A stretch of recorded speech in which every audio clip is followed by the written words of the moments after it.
Hi friends, ఈరోజు special గోధుమ రవ్వ పాయసం.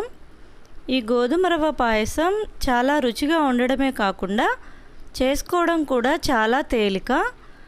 దానికోసం మనం ఇప్పుడు ముందుగా స్టవ్ వెలిగించి గిన్నె పెట్టుకుందాం. దానిలో ఒక పెద్ద చెంచాడు వరకు నెయ్యి వేసి కరగనివ్వాలి.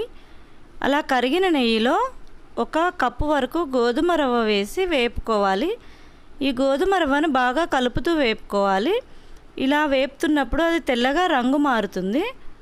అలా రంగు మారాక ఒక కప్పు గోధుమ రవ్వకు 4 కప్పుల వరకు నీళ్లు పోసి ఉడకనివ్వాలి.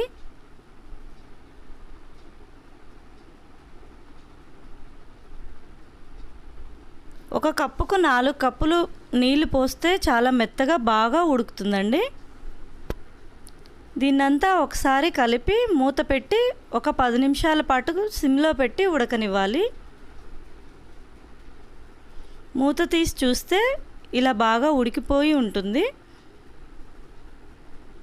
దాన్నంతా ఒకసారి కలిపి మనం ముందుగా వేడి చేసి పెట్టుకున్నటువంటి పాలు పోయాలి. ఒక కప్పు గోధుమ రవ్వ పోసాం కాబట్టి 2 కప్పుల వరకు పాలు పోయాలి.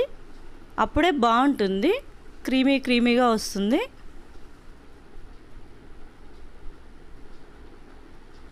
దీన్ని బాగా కలుపుతూ ఉడకనివ్వాలి, లేదంటే అడుగు పట్టేస్తుంది. దానిలో ఒక 4-5 యాలకులు దంచి వేసుకోవాలి.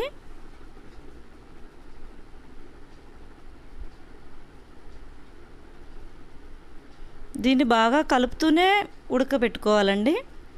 ఇప్పుడు దానిలో మెత్తగా నలగొట్టుకున్నటువంటి బెల్లం మన రుచికి తగ్గట్టు వేసుకోవాలి.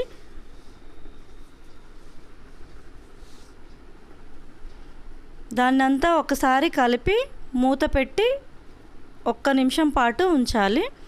ఆ వేడికి అదే కరిగిపోతుంది బెల్లం.